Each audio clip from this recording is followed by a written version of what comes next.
All right, teammates. We are back once again. If this is your first time listening to the Move Swiftly podcast, welcome to the #1 show on innovative teamwork. Great to have you. Looking forward to having you back for more. To my regular listeners, you already know how we get down here. Whatever you may be struggling with, whatever your challenges are, whatever it is you're going through in life, we are here to indirectly tell you you are not going through it alone.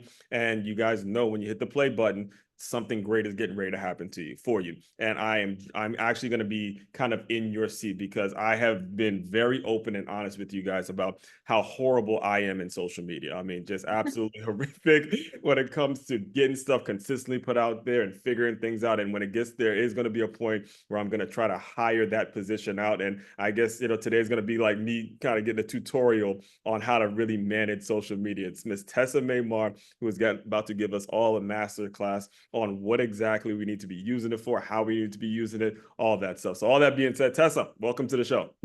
Awesome. Thank you for having me. I'm excited to be here.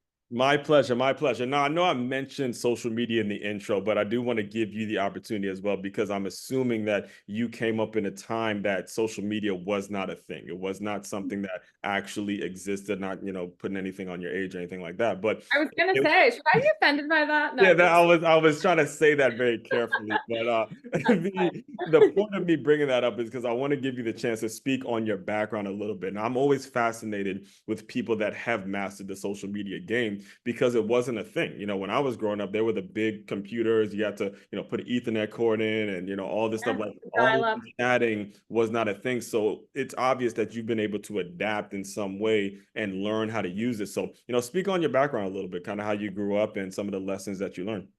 Yeah, sure. So yeah, as I was growing up and kind of high school, I would say that's when the first beginnings of social media at least took form for me. That was like MySpace, Oh Nextopia. man, you're bringing it back for sure. I had a MySpace account. Yes, I Yeah, I remember did. that. So I was definitely a participant in that, for sure. It was something that got me curious. I always had an aptitude for technology. Right. But that's all it was, I would say. As I started to look into kind of what my next steps would be career-wise, I always knew business was something that I was really passionate about. My dad was an entrepreneur. Mm-hmm. Yes, I just got that bug from him early on. So that was always something that I knew I wanted to lean into. Right. But in terms of what business, I really didn't know. And so as I started to think about post-secondary, actually, I was like, okay, well, what am I going to study? And PR kind of stood out to me. Definitely been a natural connector as a human being, Mm-hmm. reasonably outgoing, and it just felt really interesting to me. So Right. those are the two areas that kind of had my attention. Now, I actually didn't fully go down that route, however, Mm-hmm. but just some things that kind of got me thinking. I actually took a totally different turn, and I started my career working at an airline. So I started with WestJet Airlines when I was actually quite young. I started in the office there, and yeah, got to learn a lot about incredible business operation. Obviously, Right. I was on a particular team where I was supporting the in-flight team, so the flight attendants, Mm-hmm. and being in my young 20s and seeing how they get to travel the world and not even work that many days. Mm-hmm. I really got bit by the travel bug. And so I decided I would just take 6 months to 2 years out of my, quest for a career, Mm-hmm. and go see the world. And yeah, I ended up flying for 8 years. Mm-hmm. So that was an incredible adventure. Yeah. But what that did is it gave me space because flying, I mean, don't get me wrong, flying, being a flight attendant is also a very hard job. Just it does also open up some My space cousin's for you. actually a flight attendant, and I know exactly. I know what the lifestyle's like and stuff. Yeah. It was like incredible when I was in my 20s. I'm so grateful for that As period of you my mature, career. But yeah. just shout out to all the flight attendants out there. Like, we're not going to Yeah, sit you're here. right. As you mature, it starts to get really challenging because you start Yeah. thinking about your family and what you want to build, Yes. especially being young. So I understand. I know what you're going through when Yeah. it comes to that. Yeah, and it wears on you, I tell you, with the time changes and being away from home and the customer service. And anyway, but this isn't about being a flight attendant. We get a whole another podcast about being a flight Yes, attendant. we I have can. We lots can. of people that would I participate in that. would, I would actually. The thing is, I know my cousin would definitely love that episode because she had actually, while she was doing it, I think she actually started a video blog just talking Oh, about really? travel insurance. It didn't last long, but just things that you would need it upon travel. And Yeah. she would say these same things where, look, you might look good early, but listen, it's not for everybody. It's just It's really not not for for everybody. And certainly not for a long period of time. Like the a people long that have period of stuck time, it right? out, just like all the power to them. But to Um, that though, to that point, it kind of has me thinking because I do believe in what you're saying in terms of an entrepreneurial vision. And the yeah. thing that all of us entrepreneurs have in common is everything that we've done. When you mention your dad, seeing your dad growing up in that entrepreneur bug, Yeah. you, and then you're in the business of an airline, and airlines, you're learning how operations cost, but then the element of traveling everywhere, that Yeah. has to have a positive effect on the work you do now, because as I Right. was listening to you before, you're asking certain questions about, how, vanity metrics and how to put your stuff out there and making it so people actually know that not to waste their time and all that kind of stuff. And all of that really ties in. So I'm sure you're incredibly thankful for the experience Oh you my had. gosh. Yeah. And yeah, flying was really allowed me to start my business. Like, I don't know how this would have all occurred had I not had a career like that, because it was so flexible. I Yes. had the space to actually start something while I was flying. So I didn't wait till I was done flying to get this going. Yeah. So it was 2012. I was living in Calgary, Alberta at the time, up in Canada. And yeah, I was just starting to get like Hmm. itch for something more. And so I Hmm. was starting to pay attention, and it's kind of a funny story because where all the best ideas come from. My idea was born at a bar.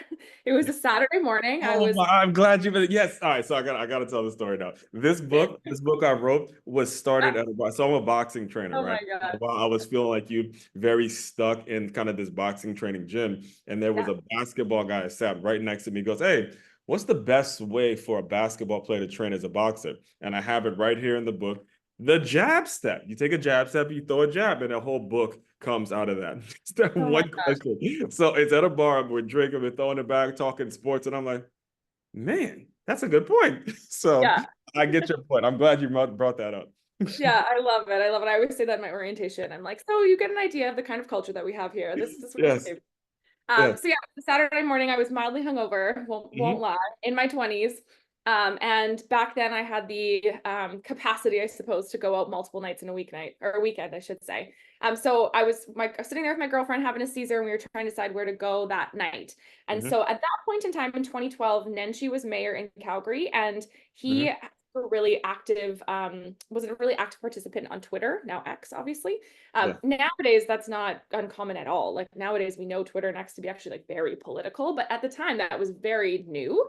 And he was quite a I remember pioneer in that that. time too. It was actually for I mean, I have an account. I very rarely Yeah, even check it. It just automatically I stuff don't comes either. up. But right. Yeah, at that point I had no Fun idea what years. the @ sign was or anything like that. I was so like dialed in. And now that you got me thinking back to that 2012 version of me, I was so dialed into what it is I wanted to do, that all that new stuff was just going in one ear and out the other. Yeah, yeah. It was just all kind of beginning back then. And Hmm. it's so weird to think because Twitter is my absolute least favorite platform at this point. I actually gave a keynote last year and I started it with a eulogy to Twitter. And I was like, yeah, Twitter needs to die. Anyway, Yes, I I agree. digress. I digress. But yeah, so I took to Twitter, oddly enough, which is like the weirdest behavior to use Twitter for at this point in time. But I Yes. went there and I tweeted and tagged 8 different bars and restaurants on 17th Avenue and said, "Who wants to host me and 7 girlfriends tonight?" So weird. Again, who would ever do that? And Wow. only one of them responded and said, "Hey, oh my God, we'd love to have you in. Free glass of bubbly for all of you if you come." So of course we went. Of course the bubbly was absolutely cheap, and this cost them nothing to get us to come in there. We then proceeded to take probably blurry photos and tweet the photos tagging the bar. Also very weird, back in the day. I think they But called it what, twit pick or some nonsense like that. yeah, like Mhm. anyway, cringe to share this story now, but that is absolutely a real thing back then. And it ended up becoming our local. So like they met us at the door, they knew my name because of Twitter. Like it absolutely took zero effort on their part besides responding to one tweet and some really, really of their cheapest champagne. And we ended up going there all the time, spending so much money, becoming such brand advocates for this bar. Mhm. And it just really got me thinking, like, what a miss. The other 7 bars and restaurants never once acknowledged it. Mhm. And like they could have had all of that business. And so that's what really sparked my interest in social media. So from that point on, I just started to really pay attention and just notice who's using it, who's not using it, how. I started talking to business owners about it. They were very flippant back then, like, oh, social media, twit this, twit that. Like, we don't get it. Like, that doesn't make any sense. It's not going to have an impact. Mhm. Um, yeah, and so that's where I feel like there was a gap. I started to notice there's definitely a gap here, and the ones that were using it were it was very effective for them. And as a consumer, that's one thing that I always use in marketing is I always really pay attention to my own consumer behavior. Mhm. And so if I'm like drawn to shop or if I'm drawn to do this or that, I really try and pay attention, and I'm super Mhm. curious about that. And I think Right. that's really important for marketers. Right. So So first of all, we gotta shout out Dad on this, because as you're talking, I'm recognizing the entrepreneurial spirit that you have with whatever's new. So even, in a bar full of your girlfriends, your probably the work is kind of least thing from your mind at this point. But Yeah. still, as you kind of gather yourself and sober up or whatever it is you want to call it, you realize, wait a minute, the other 7 bars missed out, or 6 bars, excuse me, missed Yeah. out on business. Let me dial in to the actual people that are going to support. And when it comes to the use of the internet and social media and everything like that, it really is going to boil down to a lot of these old school principles where you got to build your specific audience, know who you're going to serve, and just focus on serving them every single day. If they like just getting emails, hey, you don't really need a social media account. You could just go, directly communicate with your audience via email. They like the old fashioned, hey, pick up the phone, call them, then do that. And I'd love for you to kind of speak on some of the things that a lot of people go wrong with in social media. And I've been guilty of this too, in terms of maybe spending too much time on it or thinking that it's the only way to market it, or they're just doing it and that is going to kind of fill the I did my marketing box for the Right. day or for the year, and they're wondering why they're not getting the results. They're wondering why they're not getting business and stuff like that. Yeah. Oh my God, the things that do wrong, people do wrong on social media. Yeah, and we I have unlimited read a book time. So about yeah, that. yeah, we have Yeah, unlimited yeah, time. so So for go ahead. sure. Yeah. It's a good question. It's a good question though. And I mean, we enter into these conversations a lot, and as part of our sales process, obviously we spot someone with a really great brand and their social media is just completely falling flat. And so there's lots of different reasons why that could be happening. But just to like list a bunch, I would say overarching, the biggest reason is there's no strategy to it.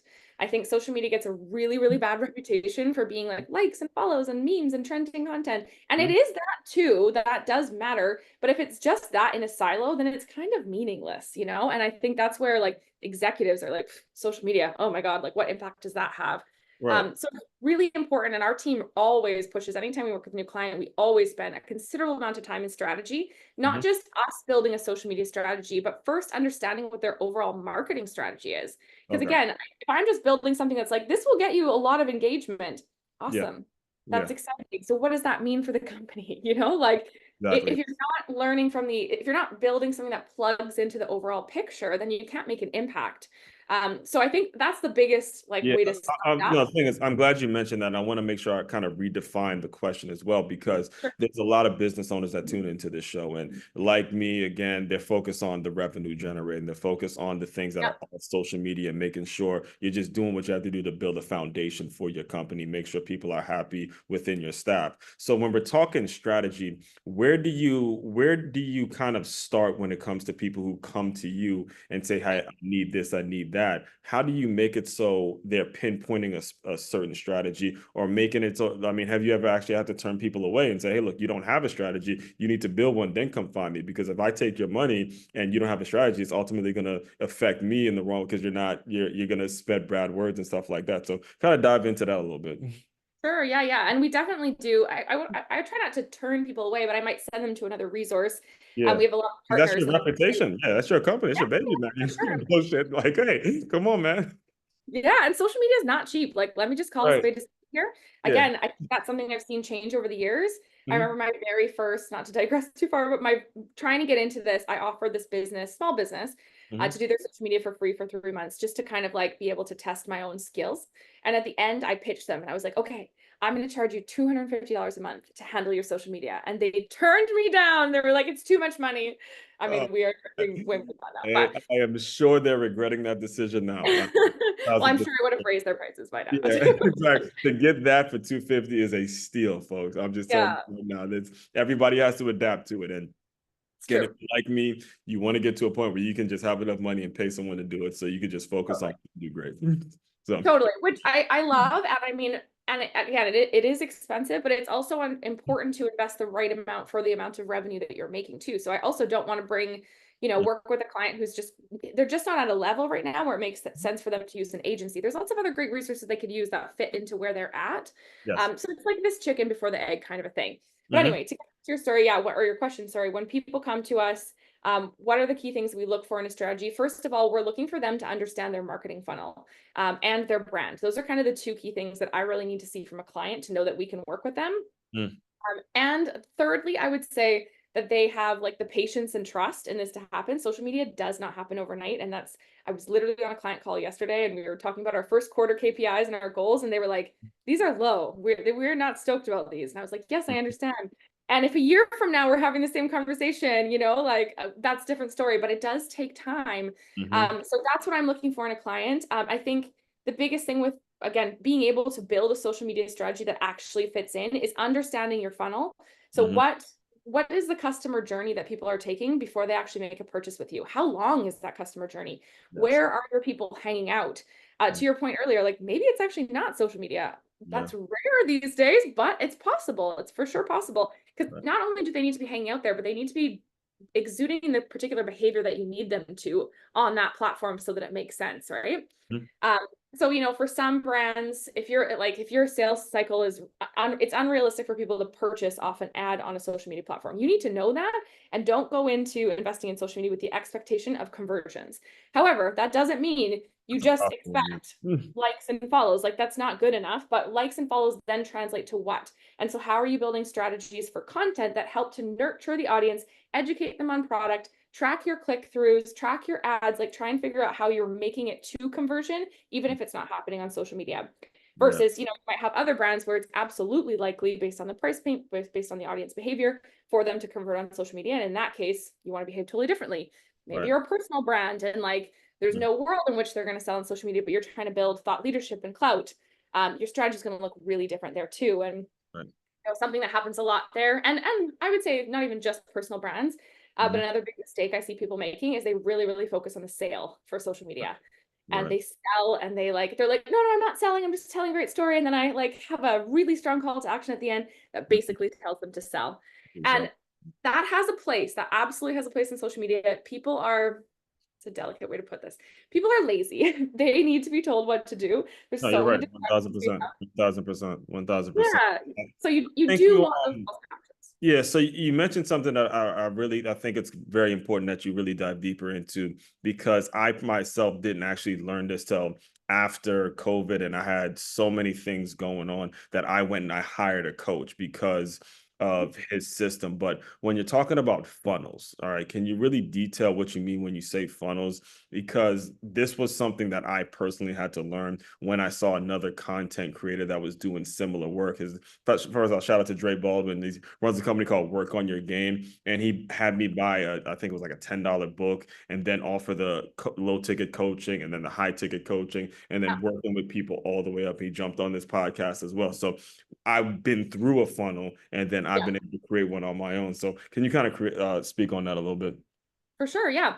And I mean, that's a great point. Like, to be honest, everybody listening to this, you have all been through a funnel. You've all been through multiple funnels all the time. And it's actually, I find it, maybe I'm just geeky, but I find it really interesting. Again, going back to like monitoring my own consumer behavior to be really aware when I'm in a funnel. Yeah. I'll get an Instagram ad and be like, oh, interesting. I clicked through and I went to cart and then I got another one and I was like, oh, now it's an influencer ad. It made me pause for longer. Okay, cool. So now I did that. Like, Yeah, I'm because you able get it. to. You like thinking. You're like thinking. Yeah, that's Yeah. how I am now. I actually did a video today. That's how I am when I'm watching college football on Saturday. So it's like Yeah. I learned to schedule nothing, no important stuff, because I am so locked into the games, and Yeah. it's how I built the business in the first place because of Right. how college football is run. I kind of mirror my business in a similar way, and I learned so much through playing the game. So even when you, again, like you were at the bar, you're leisurely hanging out. It's like, man, Yeah. I'm still mentally. I'm here. I'm taking Yeah, notes. yeah, I'm you're taking paying voice attention to record. what's around you. Yeah, for sure.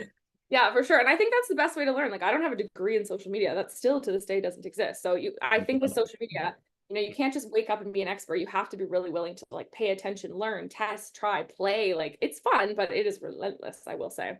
Yeah. Yeah, so going back to a funnel, you really need to start by thinking about the top of the funnel. And so what that means essentially is how do you get people to notice you? Basically, that's all it is. So, how are you going to show up in front of new audiences that have never heard from you? I mean, there's 1,000 different tactics to do this. From paid social is a great way to do it. Hashtags increase discoverability, partnerships with, whether it be influencers or other companies or brands that have a similar audience to you, lots of different ways that you can get in front of them. But in that case, you really need to think about your content from Mhm. like, how do I surprise and delight and just catch people's attention? You talk a lot, or not you, sorry, but people talk a lot about hooks and hooks in content, and that's a big miss sometimes. And so when you're thinking about top of funnel and how do I catch someone's attention, you got to have a certain type of hook. You don't necessarily want to be talking about your product or the sale, but you just need to get attention. Then once people know who you are, so they're following you at this point, or they've been to your website maybe, or they are have seen your ad, and so you're going to actually retarget them at this point. Mm-hmm.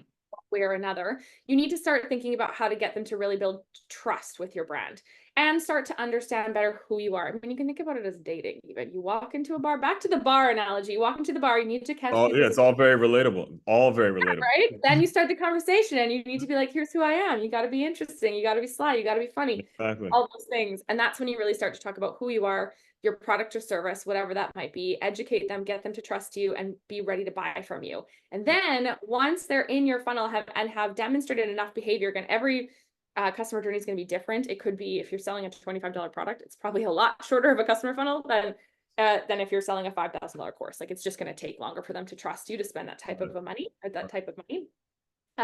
Then once they're ready to buy or you feel like you're ready to buy, that's when you have to put really, really compelling messaging in front of them. So that could be discounting, that could be testimonials, that could be product highlights that really, that really help, like things like that. And that's where you need those really strong calls to action. Go buy now and here's why, kind of a thing. Right. But if you're hitting the people that are in the top of the funnel that have never heard from you with that, they're like, what? Like it's going to be lost dollars, lost impact, all of that. And then the bottom part of the funnel kind of goes like this and then comes out again, Yeah. is your repeat customers. So once you have a customer base, and this is often forgotten, and is a great way to use social media.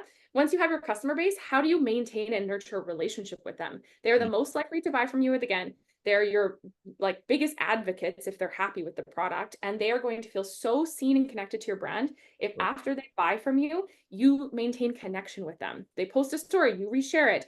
They comment on something, you comment back. Like there are easy ways to do this, but it makes consumers feel so seen and so much a part of your brand. It goes back to how I felt with that bar years ago. Yeah. And that feedback you get dictates your next move. It dictates your next phase. And if you don't have that feedback, you're kind of moving without a plan and you really don't know where to go. So the easiest thing for you to do is fall into this vanity metrics of likes and how many shares am I getting, all this stuff that doesn't lead to actual dollars and cents. And yeah, and I mean, yeah, go ahead. I was just gonna say, like, I always give such like shit talk, basically, vanity metrics. I don't mean to say that those metrics don't matter. They absolutely do. I mean, shares and saves are really, really high intent pieces of engagement. They tell you when someone is so interested that they're either going to come back to it or spread the word for you. So it's not that they don't matter. You just need to be tracking them and understand why they matter and what that behavior is telling you about what piece of content to serve them next and how you move them down. Yeah, this example I'll give kind of will put a bow on that story and kind of prove your point is every single morning I take a run and right after the run I record a video and I put it on YouTube every single day. No ifs, ands, or buts about it. And I'll be lucky, Tessa, if I get maybe a like on any one of my posts. All right, when it comes to Instagram, but the people liking it, it's running. Actually, I'll show you every single day they like this post. I don't even know who they are, but it's an organization that is there it is, Running Daily Club and Marathon Running Club every single day. And the thing is, I love that because I'm a runner. I'm training for a marathon. And I don't know even know who's behind the account, but I know consistently whatever it is I'm doing and how I'm being portrayed in the screen, I'm attracting the kind of organization, the kind of community that I want to attract. And and I tell that story kind of as a transition as well, because I do have to bring up artificial intelligence. We do have to bring up AI and how, obviously you have to make adjustments and what kinds of things. And the one thing I do want to make sure I make clear to the listeners is when she's talking about funnels and having your vision and having your process and having your strategy straight, AI is not going to do that for you. All right. So you're going to still need a coach. In fact, you're probably going to need a coach even more because now they have this tool in AI to help you with this, but your strategy and your focus and everything you're about, your vision has to be incredibly airtight because it now exists. So can you speak a little bit on how you've maybe adjusted to this AI world and what do you kind of see as the future and how you're able to integrate your work with what we have now? Good question. AI is such a buzzword. I don't think I can do any talk ever without us talking about AI. Oh And my that's goodness. I mean, just it's and again, I'm a creator. So I'm one of the stubborn people that I'm not using it. I want to like you see me right here. I have my notes here. I still yeah. write stuff down. I don't give a shit, man. I'm one of those stubborn people that'll take a pen and paper and write stuff down. I'm old school. I'm sorry, guys. I'm just old school with it. But I still utilize it to get some ideas and stuff like that. Yeah. Well, and I think that's one of our like company Rockstar that we're working on. We use a system called EOS, so like our objectives this quarter. And one from our team is making a business case on how we can use AI to make our business more effective and efficient. Mm-hmm. So definitely the stance that I would take on it and that our company is taking on it is it's here.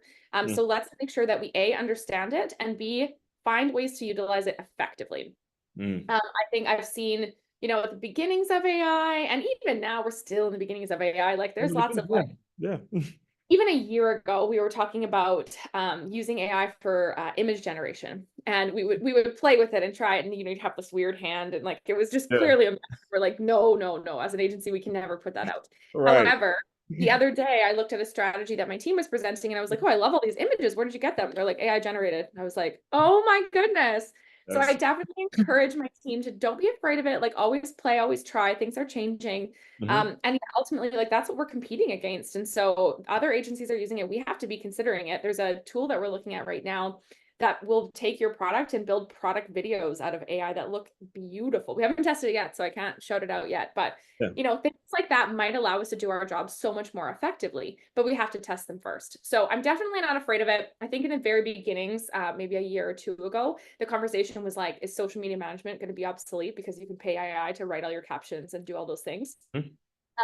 I'd say most people at this point, again, at this point, this could change, agree that no, you need the human interaction like with AI in order to make it what it needs to be.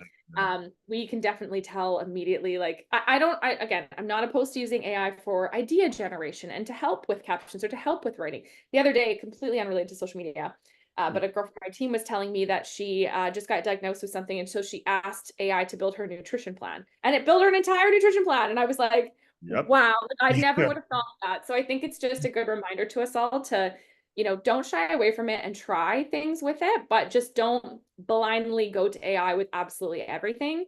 I think for us right now, the biggest thing that we're playing with, I mean, obviously I mentioned the video generation, so we'll see how that goes, but also like, how can it streamline meeting notes for us? And, things like that. There's this really probably creepy, I don't know, I'll get back to you on this one that we're testing, where apparently AI creates like a twin for you, and like you can train it to do the Not things. probably, definitely creepy. Just Very yeah, so I don't know if that's I effective was yet, but we thinking are like testing. bars going in. I'm setting my AI Oh my version of this god, well, bar. I'm hoping it stays And, digital yeah, it's, for now, but imagine if it yeah, like watched me respond to email. That's maybe a yeah. bad example because that's quite personal, but like did something and then it was like, oh, I can do that for you. I have no idea, I have not used it yet.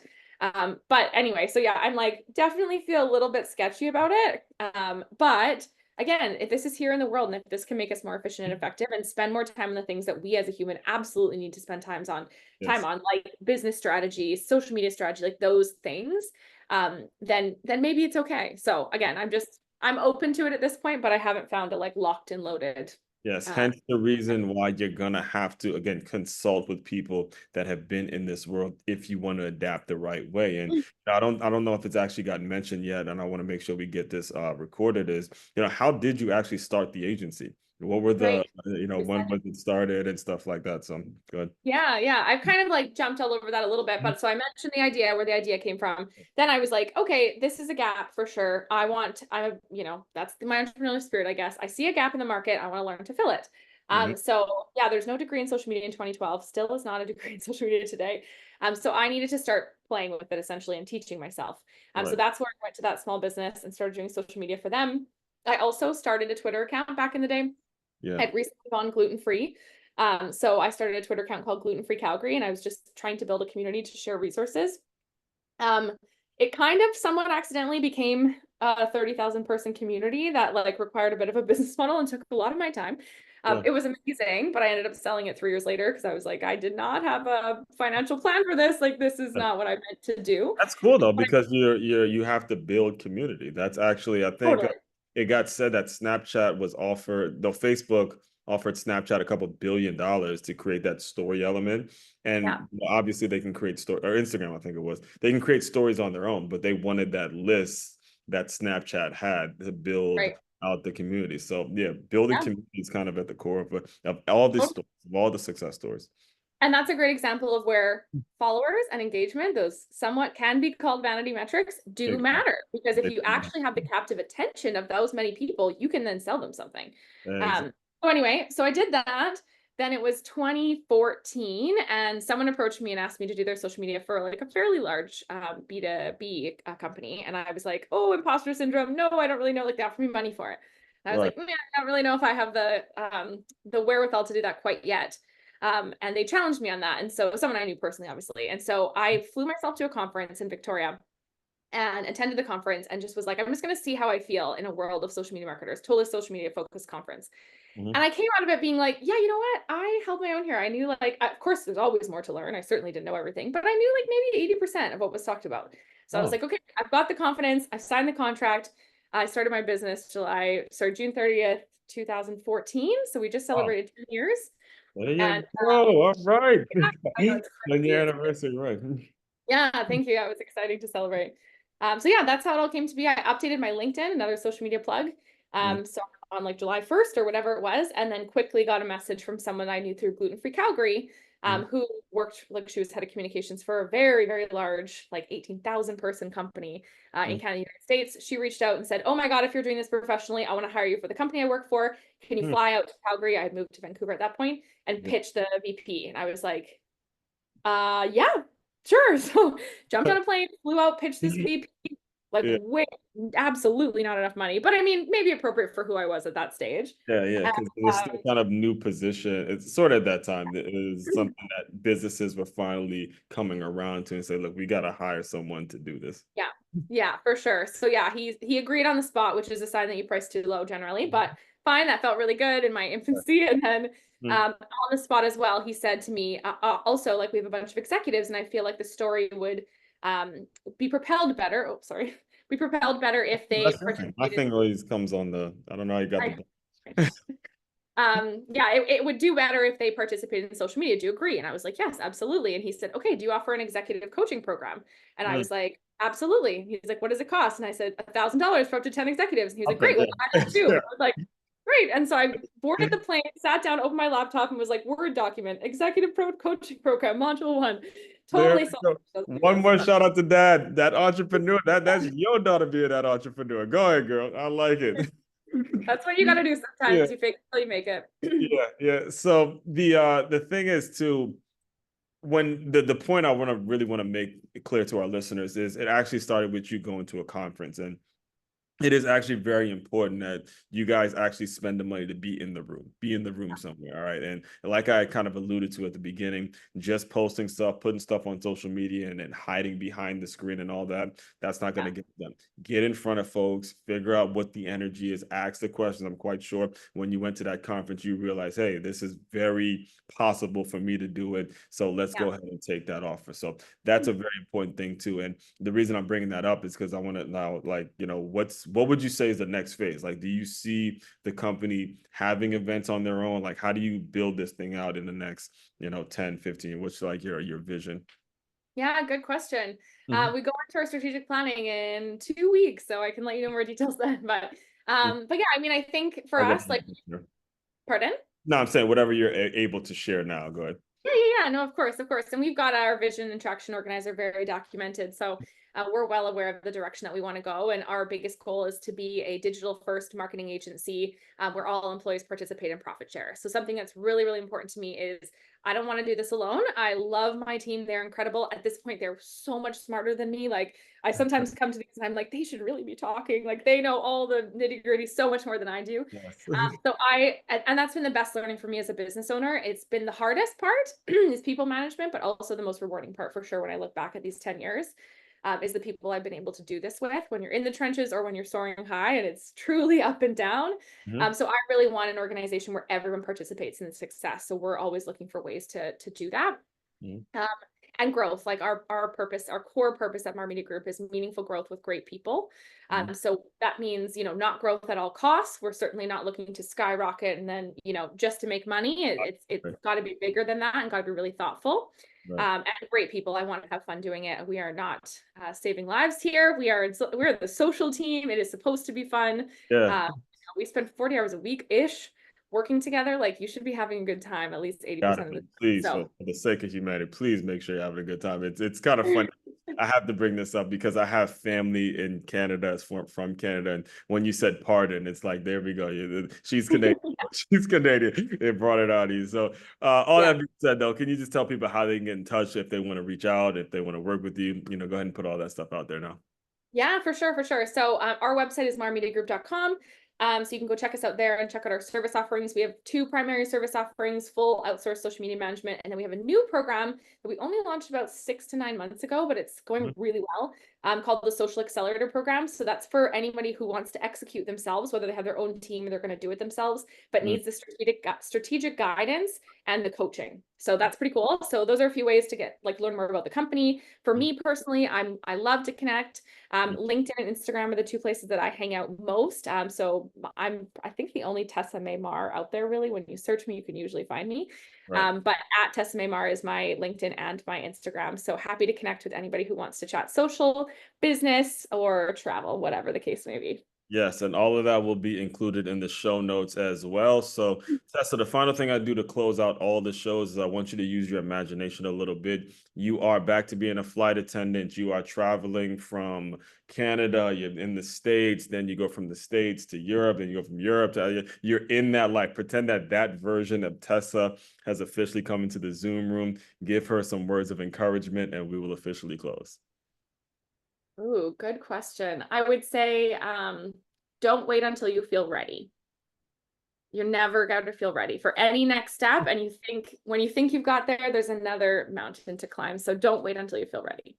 That's it. Mike is officially dropping with that. There's so much of that you can take in with you guys. And as the promise, the guarantee I give you on this show, there'll be something that you can take, your moment, your life, whatever it is, that's going to make you better and help you deal with whatever challenges you may be facing now. So, all that being said, fellow teammates, continue to move swiftly. We will talk more soon. Thank you so